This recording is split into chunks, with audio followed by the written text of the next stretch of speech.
Oregon is going to the Final Four. The following is a Learfield presentation of the Oregon Sports Network. And Oregon is going to play in the national championship game. Big Ten champions. Big Ten champs. National champions, yes. Oklahoma City bound the Oregon Ducks. Awesome day to be a Duck, man. Boom inside. Touchdown, Oregon. He gets loose. Fires. Hit. Pops the three. Oh, yeah. It's all Oregon. This is Duck Insider. Duck Insider. It's about how to be a group of people that know how to love each other to the absolute fullest. Pleasure, joy to be with them each and every day. And I can't wait for the future. It's just fun to be a part of a community. Powerful things can happen. This is Duck Insider on the Oregon Sports Network from Learfield, presented by OnPoint Community Credit Union. People are the point. Now let's go live to the Country Financial Studio to talk Oregon Duck Athletics. It is going to be a jam-packed show here on a Monday. Ryan Milano with you after Oregon volleyball goes on the road to get a top 10 victory, after both men's and women's cross country punch their tickets to the NCAA Championships, after Oregon women's basketball continues to stay undefeated at home, before Oregon men's basketball hosts Oregon State tonight in a rivalry matchup at Mathenet Arena, and also after an Oregon football game on a Friday in which Oregon beat Minnesota 42-13. Huge win for Oregon on a Friday. Here in the Country Financial Studio, it's Duck Insider, brought to you by OnPoint Community Credit Union. And it was fun to be out at Autzen Stadium on a Friday. First off, weather was great. It was a perfect football day. It showed Oregon was slinging the ball all over the yard, a dual threat attack through the air, on the ground. It was over 500 yards of total offense for Oregon, and it felt like every time the Ducks touched the ball, they marched down the fields and scored a touchdown. And it was a fun environment in Autzen Stadium where everybody got these cowboy hats. I had to get my hands on one. They are incredible. I love the logo. I love the cowboy hat. I think it's just a great fit all around. It was really cool to see the players after the game all go down to the field and then, take their pictures with the family and the fans that were there. And then every single one of them wanted a cowboy hat.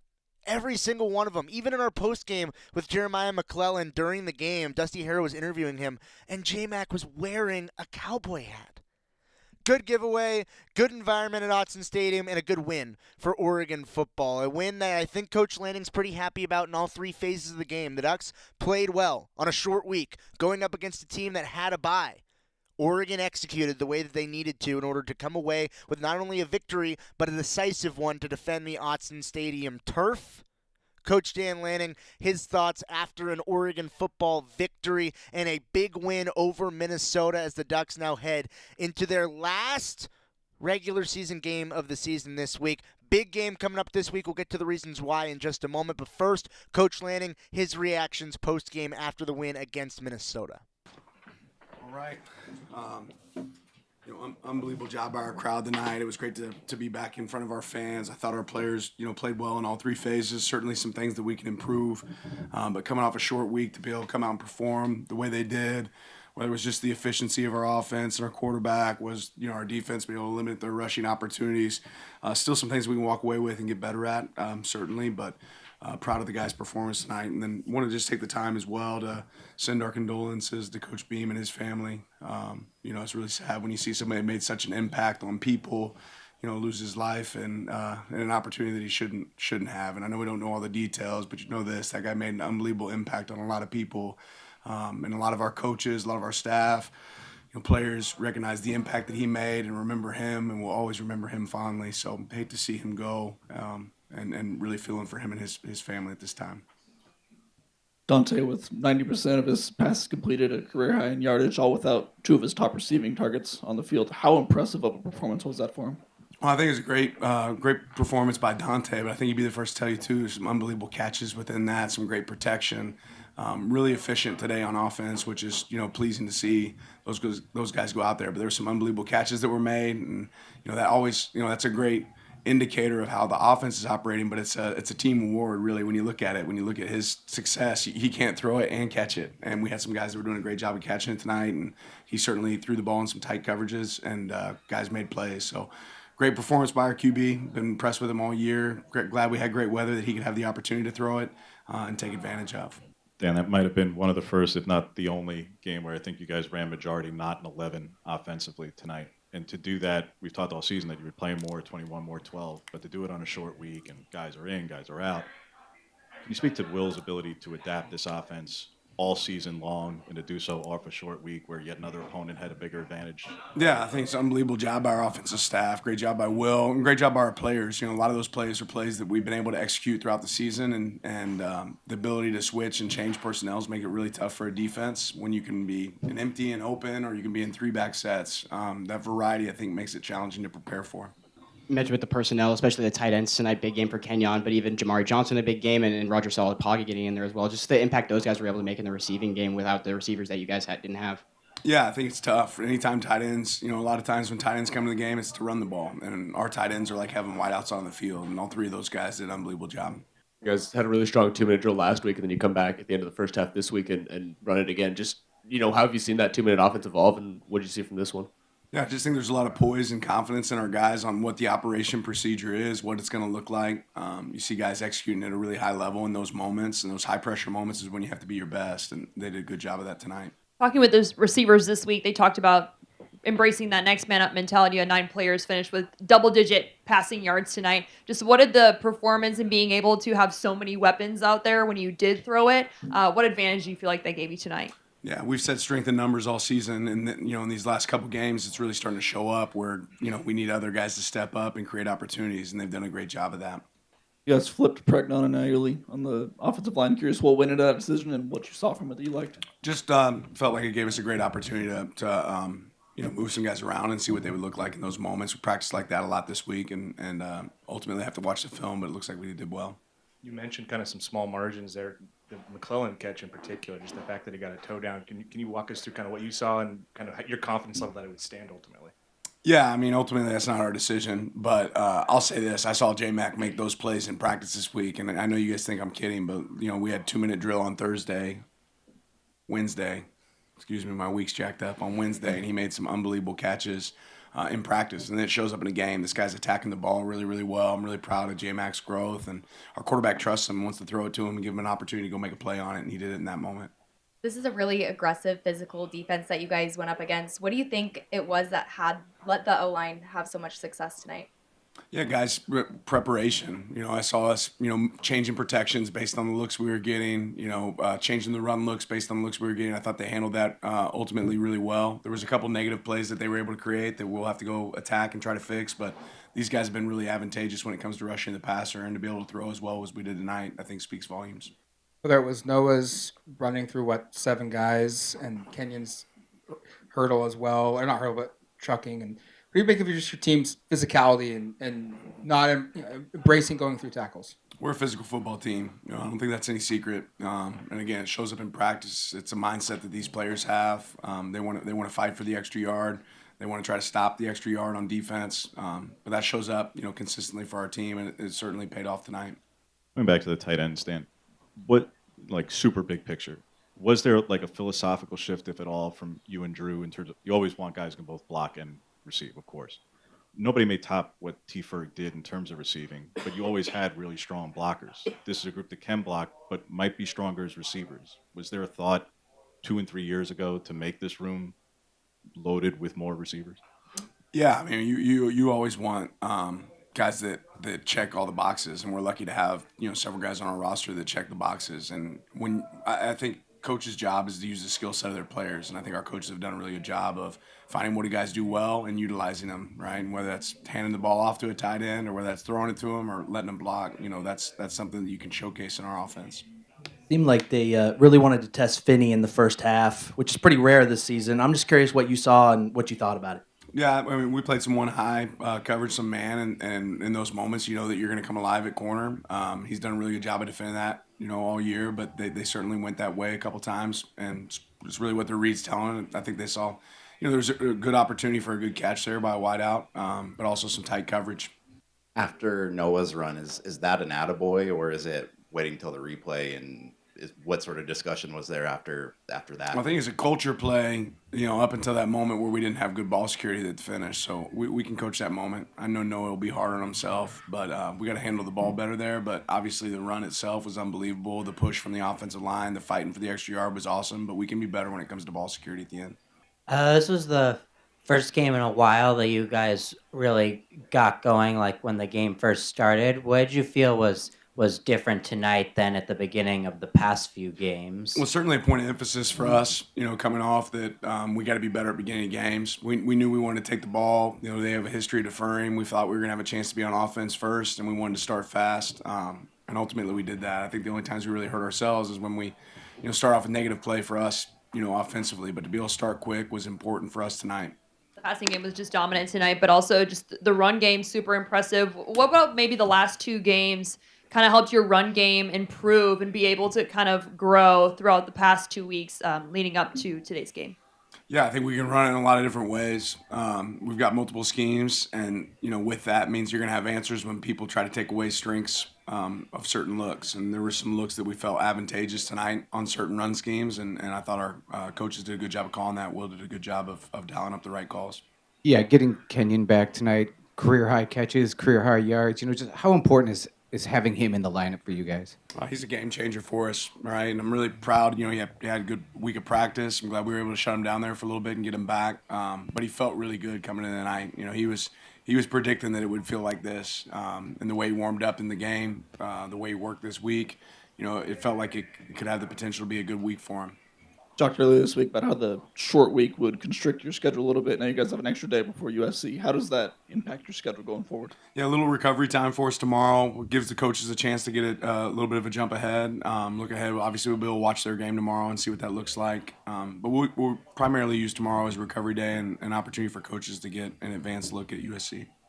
Talk about Jordan Davidson. He's been so big, emerging as a leader in the running back position group. How has it been just having him score 2 touchdowns in the first quarter? Yeah, I've said it before, but I think one of the things that impressed me the most with Jordan is his intelligence and his ability to line up and execute the play the right way, running with the right mentality. Obviously, he falls forward consistently, but he's a great teammate. He's also been the guy that's been out there blocking his tail off, at times, and just proven to be ready. And that's really the culture of that room. Noah's helped establish that. Coach Samples has helped establish that, and we have a lot of guys stepping up to it. Jay going out there and getting a big run tonight.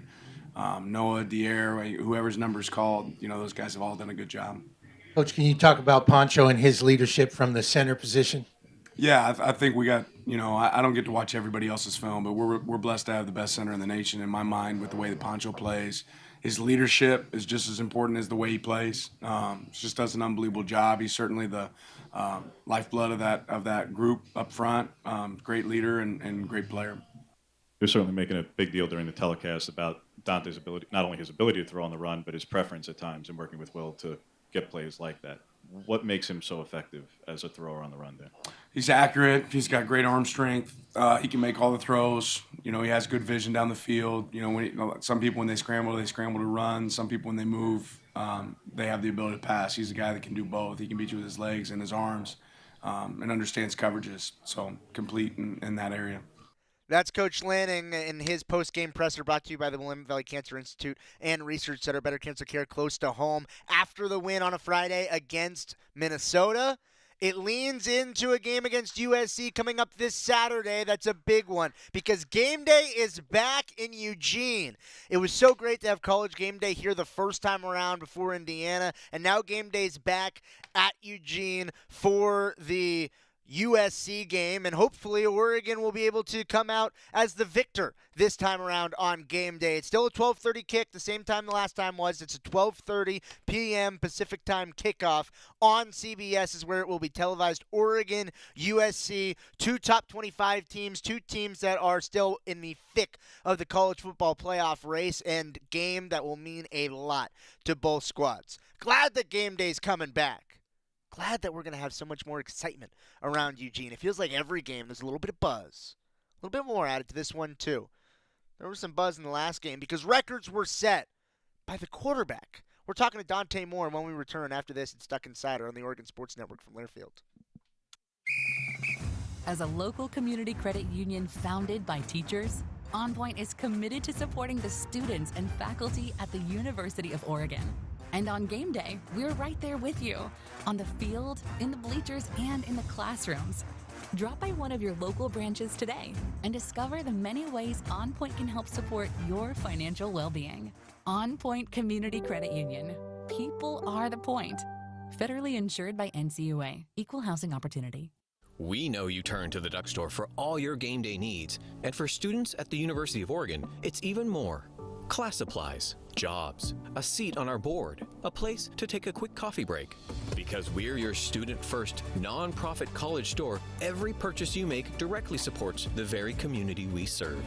From working in our counters to studying in the classroom, from directing our stores to cheering in the stands, the people we serve, the students, are the very people who are the Duck Store. This is Duck Insider, presented by OnPoint Community Credit Union on the Oregon Sports Network from Learfield. My mom has taken up going to the park to practice yoga. My dad's going to a club, but not a book club, a salsa club. Finding new hobbies comes with age. My mom has started getting lost and not knowing where she's going. Becoming lost or disoriented doesn't. Confusion with time or place may be a sign of Alzheimer's. An early diagnosis can help improve the quality of life for your loved one. Learn the warning signs of Alzheimer's at 10signs.org. Brought to you by the Alzheimer's Association and the Ad Council. How serious is youth vaping? Irreversible lung damage serious. 1 in 10 kids vape serious, which warrants a serious conversation from a serious parental figure like yourself. Not the seriously know-it-all sports dad or the seriously smart podcaster. It requires a serious conversation that is best had by you. No, seriously, the best person to talk to your child about vaping is you. To start the conversation, visit talkaboutvaping.org. Brought to you by the American Lung Association and the Ad Council.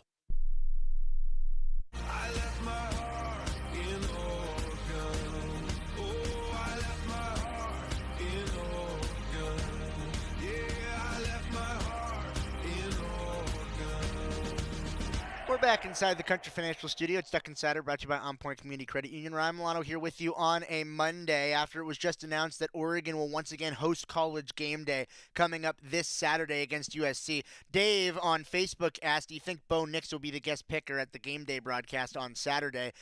What I think should happen is because the Washington Commanders, the Chargers, and the Broncos are all on bye. I think that Marcus Mariota, Bo Nix, and Justin Herbert should all be the guest picker, and maybe you just sit them in one chair, stand them on each other's shoulders, and put a big trench coat over them all, and let each one pick a different game.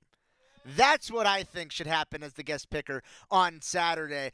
Long lineage of Oregon quarterbacks with potential to be back in Eugene. Obviously, we don't know who the guest picker is going to be. Sabrina Ionescu was a guest picker last time. She'll also be featured on today's show. And talking about good quarterbacks, Oregon's quarterback on Friday was pretty good. So good, in fact, he set an Oregon record. The single-game program record for completion percentage. Dante Moore completed 90% of his passes against Minnesota on Friday. 27 for 30.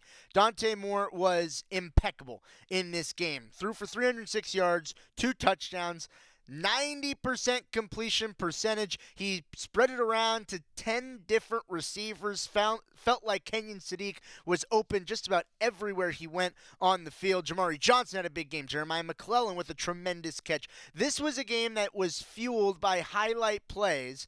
Noah Whittington's run was one of the most impressive runs I've seen in a very long time. Of course, the ball security at the end, we know about that, but let's talk about the 7 or 8 missed tackles that he just ran through in the middle of the field.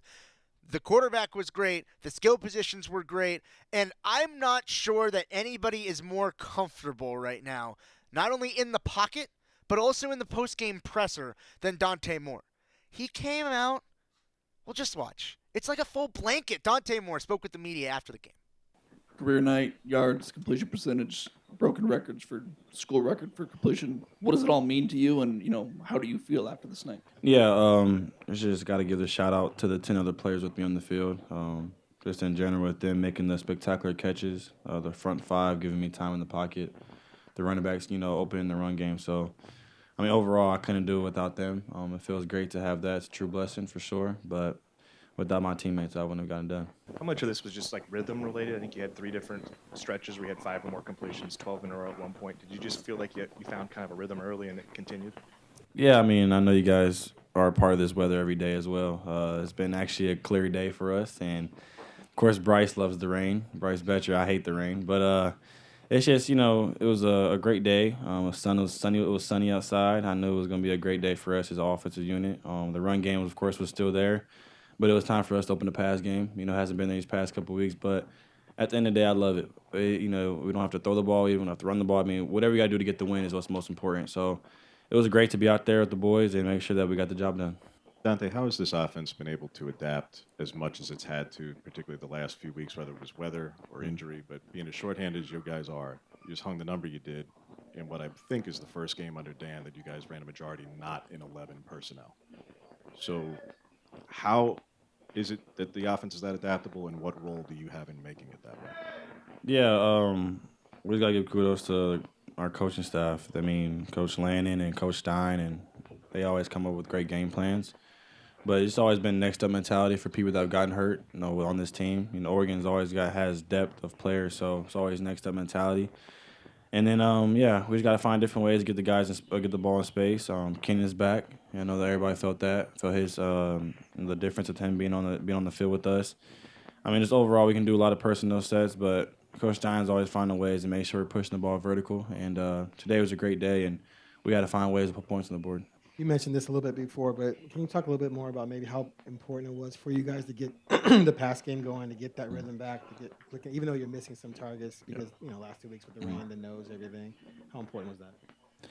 Yeah, it's always great to have a great run game, but when it's time to throw the ball and you are on fire as offense, it's pretty nice. Just in general with all the playmakers we have, everybody's going to know to find space on the field to get the ball in their hands. I mean, a lot of these guys are young, J-Mac especially. I mean, J-Mac is a guy that has been to Dallas with me. He's trained with me during spring ball, fall camp. That's a guy I trust to death. So whenever we have a play for him, when his number's called, he's always going to make a play. But it's always been other guys that stepping up, especially Roger today. He did a great job. I missed him in the back of the end zone. I couldn't see over whoever the guy was in front of me. But it's just always people, finding the space, and it kind of comes from repetition at practice. So we had a great rhythm this whole week, so it came out and showed on the field. Earlier this week that you'd sit in 21 personnel all day if you could, and on a game like this where you guys are short at receiver and have to do a lot of 12 and 21, how do you think that just going to those heavier personnel sets gives you an advantage in the passing game especially? Yeah, a lot of teams think when you go heavy sets, a lot of runs and things of that. But, I mean, we have great running backs. We have great tight ends. We can go 14 personnel. It doesn't matter. At the end of the day, we're always going to find a way to move the ball. So it's kind of just a schematic thing, and we're doing a great job every week just, tweaking a couple of things. But, yeah, it just comes from the hard work of just, being in 21 sets and the running backs learning different positions of how to run different routes. So kind of just comes from repetition, and we're doing great. I was playing with the visor. It was a little different. I've been practicing all week with it. Of course, Iowa game, it was raining, so I couldn't wear it. But, yeah, today, it's like your vision's a little bit different. A lot of times I was thinking, like, example, Kenyon, I thought he was closer to me than what he thought it was, so I overthrew him a little bit. But it just messed up with this vision just a little bit. But I've been wearing it all week at practice. I've been getting more comfortable with it. The guys love it. The teammates love it. So it feels great to be out there on the field protecting my nose. You just mentioned, kind of missing just a little bit on Kenyon, but he laid out and made that catch and then goes down on one knee and makes another one-arm catch later in the game. What's it like just having him back and just seeing the effort that he gives to make those plays? Yeah, of course, as a quarterback, you want to make the pass as easy as possible for your receivers and tight ends, but sometimes they got to save the day for you, too. Kenyon always does a great job making sure he's always going to get the ball in the air. Another example was the back corner end zone he scored. J-Mac's toe touch, I've never seen like that crazy before, but it's just in general, I mean, these guys do a great job going to get the ball and when the ball's in the air. Of course, I want to make it easiest for them to get the ball and then stay a playmaker with the ball in their hands. But, yeah, I mean, Kenyon, I love him to death. He's always going to make a play for me, and we're always going to smile about it on the sideline. Dante, I was going to ask you about that J-Mac touchdown. How difficult, put it in perspective for fans, how difficult it is to get that toe down like he did, and how confident were you that it was going to be a touchdown still? Yeah, it was a concept that we loved this week. I kind of was telling the receivers and the team, like, this is going to be a scoring play this game. I kind of just spoke it into existence, and of course, it was a defensive look that I loved. I know when J-Mac's out there, we've been working the back shoulder all week. He's, one of the most confident receivers with it. So kind of got to use it as our advantage. And seeing the DB turn, I knew I had J-Mac on the back shoulder. But, yeah, I mean, I just still can't explain how he got his foot down. I mean, that's just insane, especially like Kenyon's play. I thought he scored. I didn't know they counted him down. But, I mean, J-Mac made a great catch, and he always does it at practice. So I was a little surprised there, but at practice he makes crazier catches too. Whether it's the injuries the last couple of weeks or the weather impacting things, and then to play the way you guys did today offensively, what does it just say about the depth, the explosiveness that you guys have, that the offense can still be as elite as it was today without the guys that normally are out there? Yeah, like I've been saying, it's just next man mentality. Of course, you want everybody to be healthy, but that's just how football seasons work. When you start towards the end, there's a little fatigue hits in, injuries start to come in. But we have the best trainers in the country and the world, and we're going to make sure we get everybody back. But at the end of the day, if someone's down, say example, Kenyon last week was down, we had to find another tight end to come in, and we're always going to find a way to get the job done. Of course, it's going to be a little different, but I think the biggest piece is when a new player comes in, you just got to communicate with them and give them confidence. Of course, practice, you can throw the ball and make crazy catches, but when a teammate goes to another teammate and tells them how much they love them and how much they are confident with them, especially at the quarterback position, it makes them play better. And I feel like just in general, there's been a lot of people that stepped up. Janoris Wilson last week, Roger this week. It's just been a lot of players that stepping up, and Coach Lanning is doing a great job making sure we're pushing each other. Dante Moore, big game for the quarterback, and especially giving credit to his teammates. It's all about the teammates when the quarterback plays well, but also the quarterback played pretty darn well. When you complete 90% of your passes, it's a program record, and a big reason for that was Kenyon Sadi making crazy catch after crazy catch. I mean, there were 3 plays for Kenyon Sadi that I can just think of off the top of my head in this game that was, oh my goodness, this guy is otherworldly. There was the diving catch right at the end of the end zone. There was the one-handed grab down to a knee when the defender is ripping his other shoulder away from it. And then there's the play where we thought he scored a touchdown, but ultimately the head is a body part down by contact. That's a rule that I hadn't heard before. I've never seen somebody be down by their head. It just shows how much he was fighting to get to the goal line. Kenyon Sadi was incredible in this game. 8 catches, 96 yards, and a touchdown. Good to have Kenyon Sadi back after he missed last week's game. Back this week and made a huge impact. He spoke with the media after the win. A huge game for Kenyon Sadi. Almost 100 yards receiving. And he's involved in the run game. And he's making crazy catches. Yeah, Kenyon Sadi, big asset. Spoke with the media after the game. When Dan was in here earlier, he said that during pregame, you kind of indicated that you thought a big game was in you tonight. I'm wondering why you felt that way, and then just how did it feel to be back on the field and have a career game? Yeah, I think from pregame, I hadn't felt that good in a really long time. I think having some time off allowed me to get my feet back under myself, my body feeling right again. No, I just kind of knew I was ready to go from the get-go. I think everyone knew that. We talked even going back to the preseason about how this offense this year would probably use a little bit more 12, maybe even a little more 21. Tonight, I think, was the first instance of you guys running majority, not in 11 in a whole game. How key are you to that and your whole room to making it that way? I mean, 14 catches for tight ends, that legitimately, that might be a program record. Yeah. I think it just shows the guard versatility that we have in our room and in the running back room as well. Even if we're in 21, 12, 13, we still have the ability to play in open sets. I feel like that opens a lot for everyone. So, like I said, just everyone knowing what to do and just being versatile is huge. And I think we displayed what we're capable of. Your game time decision last week, how early on this week did you know that you'd be able to play in this game? Yeah, I would say beginning of the week I kind of knew. Started off a little bit slower, but no, as we got into Wednesday, Thursday, I was like, all right, I'm for sure good to go. That game in a row for Jamari with 4 catches, but also Roger getting his first career catch in this one. Just what did you make of those 2 guys and the way that they've been able to develop over this season? Yeah, it's been awesome to see both of them. Roger since he's been here, and JJ just since this past year, how much they've both grown, and they both make our room a lot better. They're both so good at so many different skills that they both have. So, getting those guys going, I think, is important in our offense. I think it helps everyone out. What makes this 2-minute offense so effective? It was effective with Jamari last week, and then both you guys in it this week making catches. Just I know you guys drill it, but what makes it so effective on the field? Yeah, I think you said it. Though I don't think anyone does 2 minutes as much as we do. I think Lanning makes sure of that. So no, I think it's just repetition. And when we get into the game, it's just like practice. On that one drive, you had a nice, powerful run. It looked like you scored, and the replay review confirmed you were down at the 3, and then you come back very next play, get to the end zone. What was your mindset through that whole sequence? Yeah, it's kind of like a high energy play. I didn't know if your helmet hit the ground, you were down, but now I do. So no, I think it was a good play. I'm unfortunate that my helmet hit the ground, but it is what it is. How often did you guys check weather reports for today being a dry day or a wet day, and just how does it feel for the offense just be able to showcase the full extent of what you could do with whether or not dictating the offense a little bit? Yeah, we don't check it too much, but when it comes around to game time, we find out it's not going to rain. I mean, it obviously helps everyone out. So, no, just giving us the ability to go out there and throw the ball and not have to worry about sliding. And the past couple games have been crazy weather, so no, it's been nice to have a nice weather game for sure.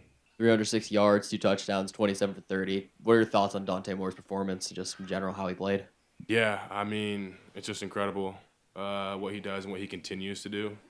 Anyway, like I said, what he kind of continues to do just kind of proves, what player he is, what person he is. He's a fun guy to be around, and the energy he brings to the offense and just the rhythm he gets us in is huge. Watching Noah, barrel through, fight through 7 guys and get into the end zone, what does that do just to inspire the rest of you guys? I know your play came a little bit after that where you fight your way into the end zone too. What's it like watching a teammate make a play like that? Yeah, I think like watching like Noah and Jordan is huge. Those two to never go down on first contact. So just kind of having that mentality. Everyone's kind of say I was soft because I started jumping over people. So I kind of had the mentality I need to go run someone over. So there it was. First, walk us through the diving catch, just what you're seeing there. Do you have any bearing of exactly how close to the end zone you were? And have you texted Terrence yet to say you've had a bigger career game than him? Well, on that catch on the goal line, I kind of tried to throttle down because I know I was wide open, but I don't know what Dante saw, so he just threw it, and I just went and caught it. And I'll probably just say it. He's doing good anyway. Ferg's doing good. Saying earlier, especially in these last couple of games, we've seen you guys go to less 11 personnel and use some of those heavier personnel formations. Just as a tight end, especially, just being able to be physical, be at the line of scrimmage. How does those excite you?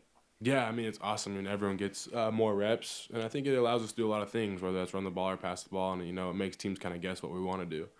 So whether we can get in open sets or stay in just base 12 personnel sets, I think it's beneficial for us. What's more difficult, the one-handed catch to keep it off the turf, or the over-the-shoulder diving full extension catch? I'd probably just go with one-handed catch because the guy was kind of hanging on to me. What did you know about Jamari when he transferred in, and then what have you learned throughout the season? What made him such an effective playmaker tonight?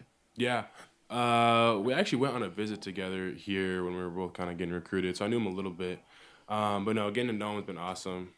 He's going to go in, and he makes plays in practice every day too, so it's no surprise to anyone that he's making plays out here. But it's nice that he's getting to showcase what he's capable of, and I think he's going to continue to do that. Kenyon Sadi, big game. Good to have him back. We have shown off a talented tight end room.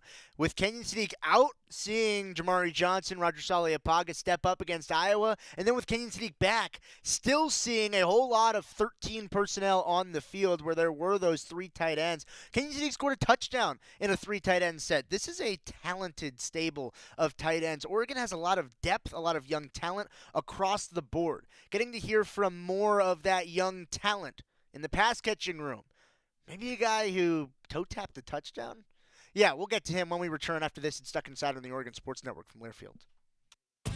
Dear Truckin' Awesome, Toyota Tundra's got heart-pounding horsepower. Tacoma is one rugged ride, and the 4Runner is tough as nails. Truck yeah. Find yours at Toyota.com. Toyota, let's go places. As a local community credit union founded by teachers, OnPoint is committed to supporting the students and faculty at the University of Oregon. And on game day, we're right there with you, on the field, in the bleachers, and in the classrooms. Drop by one of your local branches today and discover the many ways OnPoint can help support your financial well-being. OnPoint Community Credit Union. People are the point.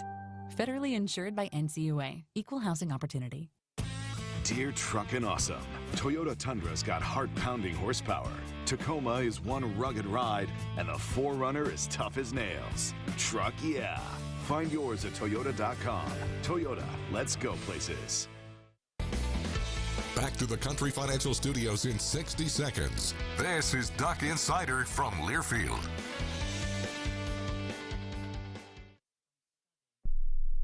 And here's Heather with the weather. Well, it's beautiful out there, sunny and 75, almost a little chilly in the shade. Now, let's get a read on the inside of your car. It is hot. You've only been parked a short time and it's already 99 degrees in there. Let's not leave children in the back seat while running errands. It only takes a few minutes for their body temperatures to rise, and that could be fatal. Cars get hot, fast, and can be deadly. Never leave a child in a car. A message from NHTSA and the Ad Council. You took the first step and quit smoking, but even former smokers may still be at risk for lung cancer. That's why SaveByTheScan.org wants you to know about a new low-dose CT scan that can detect lung cancer early.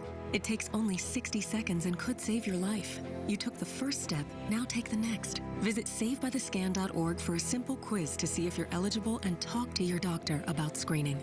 SaveByTheScan.org is brought to you by the American Lung Association's Lung Force Initiative and the Ad Council.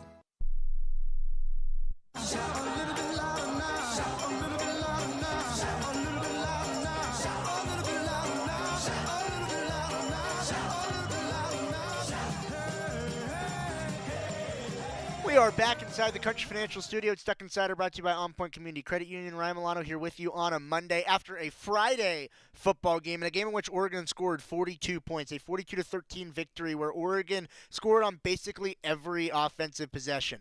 There was a turnover in the first half on a play that was, I think, actually going to work, had the initial pass on like a screen pass and then flip end around, but the initial pass to Cooper Perry on the screen was tipped, which messed up the timing.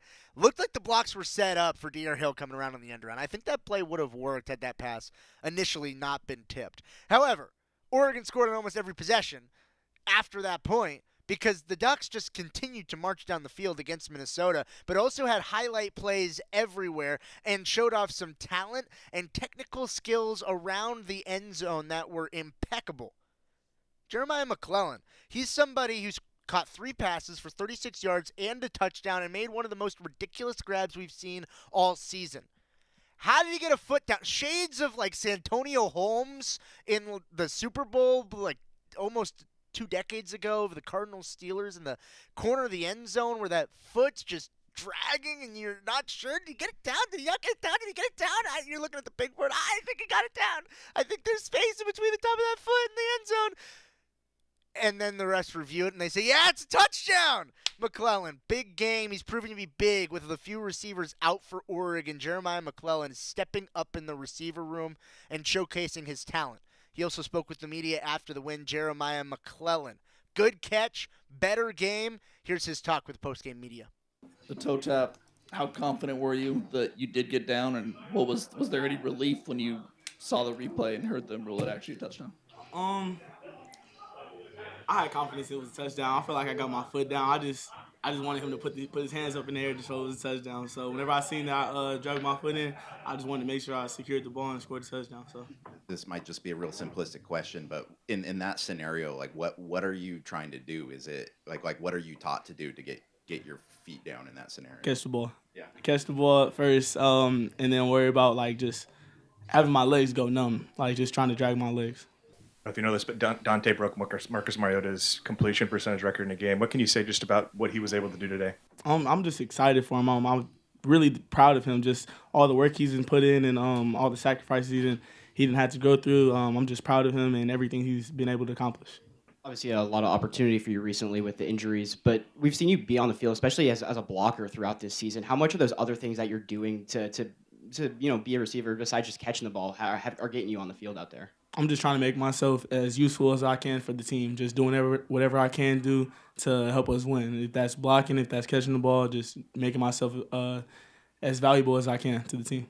Maybe a simple question, but just how nice of it was it to play in a dry game for the offense? Amazing. It was amazing finally to get a dry game.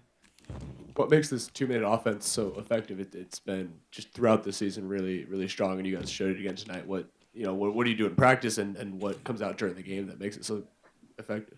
I would just say the preparation we have, just the countless situations Coach Lanning will put us through at practice and things like that. So we already did it at practice, so just going out there having the confidence that we did in that practice is to going out there to execute as a game. By my count, there were like 7 dudes that were trying to wrap up Noah on that play. Mm-hmm. How did he get out of that, and just what does that do for the team seeing something like that? Kept on running, kept his feet running. That's literally what he did, just kept his feet running and kept on running hard. Like, that's one thing we preach, and I know it preaches is running hard, like running hard. All the backs preach is running hard. So that play right there was actually really explosive and another spark for the team. Obviously, weather and injuries have been an issue the last couple weeks in the passing game, but was it important for you guys to get it cranked up again in the passing game with 2 big games coming up? I would say yes, sir. It was just to get that chemistry and that rhythm back going with the offense and things like that, throwing the ball downfield. So yes, sir, it was. We knew this offense would have more 12 and 21 than it had. I think tonight was one of the few, if only, games under Dan that y'all ran more personnel not in 11 than in 11 tonight. Mm-hmm. For the receiving core, when you're as thin as you are, how different is what you're doing right now because of the splits with 12 and 21 and 14 than what you were even doing in camp or in September? I would say it's not that different. We have great tight ends, so very flexible tight ends, I would say. So just them going out there and being able to play in the slot and make them more versatile and things like that. I'll probably say it's been really pretty easy for us just going out there. Obviously, you guys' rushing offense was dominant the past 2 games. This game, it was more of the passing offense that really took the star of the show. How do you feel like maybe are you guys setting one another up? I would say we complement each other really well. Just us running the ball really well and really hard down the throats, and then it will open up things for us in the passing game, I would say. After Noah's run, you guys get to the sideline. How much of it is giving him props? How much of it is giving him a hard time? One more time? After his run, how much of it is giving him props? How much of it is giving him a hard time for what almost happened? A lot of it was props, and then the second time I looked over at him. I didn't know he actually was bobbling the ball until they showed it on the replay and they were replaying the play. I thought he scored, and I was like, what? And then they preach the whole offense preaches ball security, so that's the number one job. And Noah knows he messed up, but he's gonna get it fixed. So I feel like we've been talking all season just about the depth that this team has across the board. How do you think the depth and just the level of competition and practice has made you a better player personally?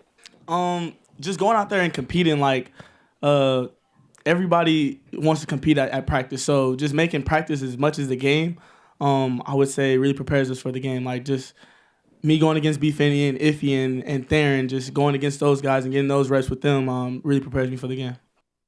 That's Jeremiah McClellan after a big game in the receiving corps, helping out Dante Moore. Dante Moore, without 2 receivers, set a program record in completion percentage. Jeremiah McClellan, Kenyon Sadi, those were big reasons why. Oregon got a 42-13 victory, and a big reason why was the defense was awesome in this game for Oregon. Really, Minnesota, they had a late touchdown drive, but other than that, the Ducks' defense held serve for pretty much the entire ballgame. Tatum Tuioti has grown into a leader in the back, or rather on the front line of this defense, getting after the quarterback, but also it's the intelligence. He's recognizing screenplays. He's blowing up the run game. He's hitting the quarterback and pressuring him even when he doesn't get sacks. Tatum Tuioti has grown this season with Oregon, and he's proven to be a huge impact. He met with the media after Oregon's victory. Curious on your thoughts on seeing what Dante was able to do today, and then also kind of the maybe stress that takes off of the defense when the quarterback's playing that well. Man, I mean, that's what Dante does. Ever since I met him, man, he does that. So, I mean, he brings a lot of energy to this team, and we look up to the offense and him a lot. So our offense just doing what they do, it just gives us that spark, want us to play harder. Short week for you guys after a very physical game against Iowa. You guys hold them to 200 total yards. What does that say about your defense, just the mentality you guys brought into this game? I think it showed exactly our standard on defense. Obviously, we had a short week, and we just came off of a physical game against Iowa. But the standard's a standard no matter what. So I think just us playing our ball and us doing what we do showed today. I mean, you go against this 2-minute offense in practice, and then you see it on the field every week. What makes it so effective, and what made it effective tonight? The 2-minute?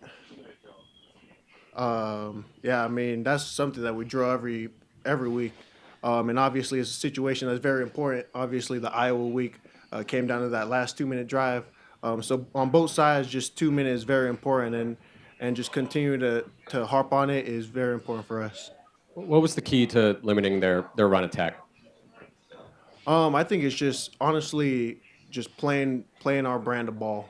We knew coming into this game, like, they were going to do a little bit of everything, not necessarily knowing exactly what we were going to get, but just following our technique, trusting trusting the keys, and then at the end of the day, just having relentless effort, chasing the man down, getting him on the ground. Probably faced more Wildcat than any game all season. How do you think, as a unit, you guys performed against those run plays? I think we did good. That's a new look that we got. We didn't expect that, obviously.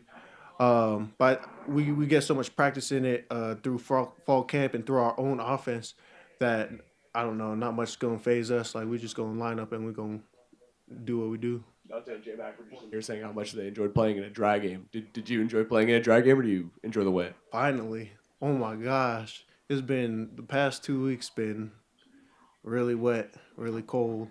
So I was really excited about this game. And it's a Friday Night Lights game, too. Kind of remind me of Sheldon. Yeah, they had a couple drives where they got in the red zone there, held them to a field goal twice, and then they scored the wet touchdown. How did you guys buckle down in there to hold them to the field goals those first 2 times? I think that's something that we harp on a lot in our defense unit meeting. Obviously, we got to be better in the red area, and I think our mentality this week was different. Like, understanding that we need to do more in the red area. We need to get stops. Like, we can talk about it all we want. We actually got to do it. So I think we did a better job this week of stopping them and putting out the fire. You guys are constantly talking about how close and connected this team is. How does that bond kind of improve your guys' gameplay throughout the game? I think it helps us so much. I really do believe that we have a really connected group. Like, it don't matter who you go up to. It can be offense. It can be defense. It could be a wide receiver. Like, everyone's connected. And I think that through that connection, we just build trust in each other. Like, we understand that if Bryce telling me something, he's telling me for a reason. Like, the trust that we have with each other, and just understanding that we playing for each other. Like, we ain't playing for any individual. We playing for each other. I want to do my best for Bryce. I want to do my best for Mateo. And they're going to do the same for me and everyone else. That's Tatum Tuioti after Oregon's defense held Minnesota just 13 points in a 42-13 victory on Friday. Successful weekend for Oregon football. Also a massive weekend for so many different teams around the athletic department, and a game day tonight. Talking about it when we return. It's Duck Insider on the Oregon Sports Network from Learfield. As a local community credit union founded by teachers, OnPoint is committed to supporting the students and faculty at the University of Oregon. And on game day, we're right there with you, on the field, in the bleachers, and in the classrooms. Drop by one of your local branches today and discover the many ways OnPoint can help support your financial well-being. OnPoint Community Credit Union. People are the point. Federally insured by NCAA. Equal housing opportunity. When life blindsides you with an injury, you need a team that's tough. For over 30 years, Morgan & Morgan has been fighting for the people. This season, we're proud to partner with Oregon Athletics. Because whether it's on the field or in the courtroom, we're both determined to do what it takes to win. Morgan & Morgan, proud partner of Oregon Athletics. Injured? Dial pound law. Morgan & Morgan, 10150 Southwest 6th Avenue, Portland. Prior results do not guarantee a similar outcome. Duck Insider continues from the Country Financial Studios in 1 minute on the Oregon Sports Network from Learfield.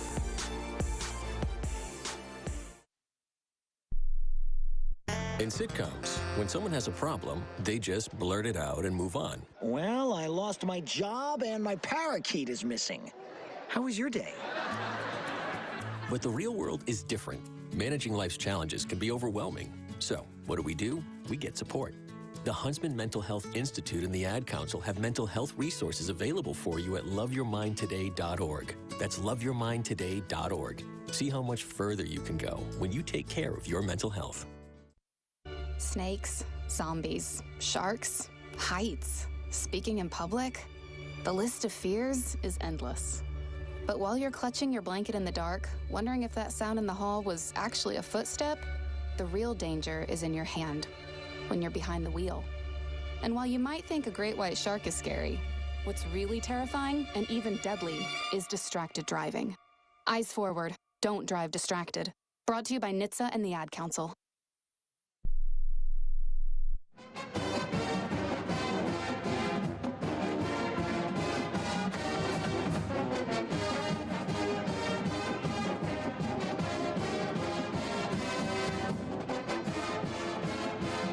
We are back inside the Country Financial Studio. It's Stuck Insider, brought to you by OnPoint Community Credit Union. Here on a Monday, Ryan Milano with you, and it's an Oregon men's basketball game day tonight at Matheson Arena, and it's a big one against Oregon State, the most contested rivalry in all of college basketball nationally. No two teams have played more than Oregon and Oregon State, and they'll play again tonight. And you know it always gets incredibly close and tight when Oregon and Oregon State play each other. It'll be going at Matheson Arena, 7 o'clock. Fox Sports 1, it will be televised at 6:30 pregame on the Oregon Sports Network with Joey Mack and Luke Jackson. Now, the last few games against Oregon State, they could not have been closer. Here's the point differential in the last 5 games between Oregon and Oregon State. 3 points, 7 points, 2 points, 2 points, and 9 points. In the 2 games, the 7 and the 9-point games, those games were either tied or Oregon was losing midway or later through the second half. Oregon ended up winning all of those 5 games in the last 5 matchups between these teams. But this rivalry, especially in the 2020s, has seen some of the best moments that this rivalry has experienced in its longest contested history in the nation. You think of, how about 2022? When these two teams are tied with 15 seconds left in Corvallis, and Eric Williams Jr. hits a 3-pointer to put Oregon up 3 and give the Ducks the win. Or how about in 2023, when Rivaldo Soares ends up making the jump shot with less than a second left to put Oregon in front by 2 and give the Ducks the victory. Or how about in 2024, when this game is tied and Dante dunks the ball home with basically no time left on the clock in order to give Oregon the victory. So in 2022, in 2023, in 2024, Oregon has had game-winning shots down to the wire against Oregon State. Well, now we're here in 2025. What does this version of the Oregon-Oregon State rivalry on the hardwood have in store? Get to Matheson Arena at 7 o'clock to find out, because I cannot wait for this matchup between 2 unbeaten teams. And if you've not been following what Oregon State has done on the basketball court this season, they are 3-0. Every single one of their games has been decided by a single possession, and it has been some of the wildest victories that I've seen for one team in a season in a very long time. I mean, their win against North Texas in their last outing was crazy, incredible, incredulous. It was, everything happened at once. Oregon has snatched victory from the clutches of defeat 3 times already this season, and now both Oregon and Oregon State are coming in at 3-0 to Matheson Arena. I just know that this is going to be a good, fun, tightly contested, hard-fought basketball game with both teams having a lot of pride on the line. And those are the best type of collegiate athletic events, so get to Matheson Arena at 7 o'clock. I wouldn't miss it for the world. Also this weekend, huge victories for Oregon Volleyball. They got a top 10 win on the road against Purdue. The 9th-ranked Boilermakers carried a 9-match winning streak into this contest against Oregon. The Ducks won 3-2 in set score and fought off 2 different match points in order to get the victory. It's the first top 10 win for Trent Kirsten. His team hit a season-best 338, and Alana Clemente had a match-high 25 kills. Also big weekends for cross-country and women's basketball. Talking about it coming up when we return. Stuck Inside on the Oregon Sports Network from Learfield. At Shadow Hills Country Club, we're more than just an award-winning golf course and practice facility. Our events team offers all-inclusive event pricing that allows us to take care of all the details while you enjoy your event. Our indoor and outdoor venues offer you a wide variety of fully staffed options that put the focus on you. From weddings to business and social events, at Shadow Hills Country Club Events Center, you get the benefits of a resort atmosphere and amenities in a peaceful country setting, just minutes from downtown Eugene. Call for a tour today or visit shadowhillsevents.com. Hey Duck fans, at Country Financial, they make insurance easy. Whether you're shopping for home, auto, or more, their representatives will take the time to understand your specific needs and explain what options work best for you. Worry less and feel more confident knowing you're covered. Visit countryfinancial.com to get started today. Experience more with Country Financial. Auto and home insurance policies issued by Country Mutual Insurance Company, Country Preferred Insurance Company, and Country Casualty Insurance Company, Bloomington, Illinois. More Duck Insider from the Country Financial Studios after this on the Oregon Sports Network from Learfield. My name is Ariel. I moved to the U.S. at 19. I spoke no English and I struggled finding job opportunities. Everything I have, I owe to the Adult Literacy Center and getting my high school diploma at age 22. It was an honor helping you achieve your greatness. Now you're helping others achieve theirs. It inspires me. When you graduate, they graduate. Find free and supportive adult education centers near you at finishyourdiploma.org. Brought to you by Dollar General Literacy Foundation and the Ad Council. Adoption of teens from foster care is a topic not enough people know about, and we're here to change that. I'm April Dinwiddie, host of the new podcast, Navigating Adoption, presented by Adopt US Kids. Each episode brings you compelling real-life adoption stories told by the families that live them with commentary from experts. Visit adoptuskids.org/podcast or subscribe to Navigating Adoption, presented by Adopt US Kids. Brought to you by the U.S. Department of Health and Human Services Administration for Children and Families and the Ad Council.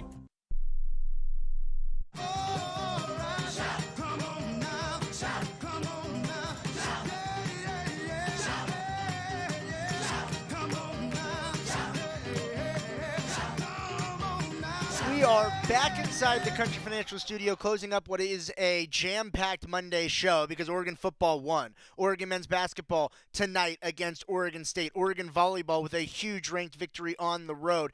And Oregon women's basketball and cross country had huge results. Women's basketball stayed undefeated against Army, an 80-55 victory. And I think what is even a little bit more noteworthy, not just beating an undefeated team and defending your home floor and continuing to stay undefeated on the season, but Sabrina Ionescu pulled a Chad Powers or a Mrs. Doubtfire on everybody. If you weren't at the game, here's what happened. Oregon had a giveaway. You make a free throw, you give, I think it was $200 to charity.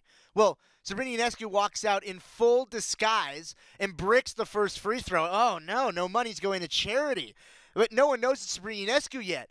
And then all of a sudden, Sabrina nails the next 10 shots in a row and donates $2,000 to charity.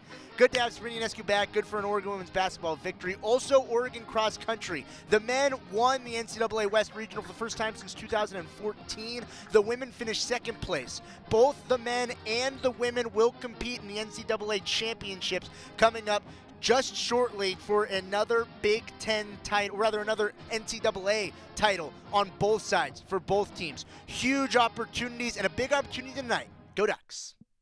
My mom has taken up going to the park to practice yoga. My dad's going to a club, but not a book club, a salsa club. Finding new hobbies comes with age. My mom has started getting lost and not knowing where she's going. Becoming lost or disoriented doesn't. Confusion with time or place may be a sign of Alzheimer's. An early diagnosis can help improve the quality of life for your loved one. Learn the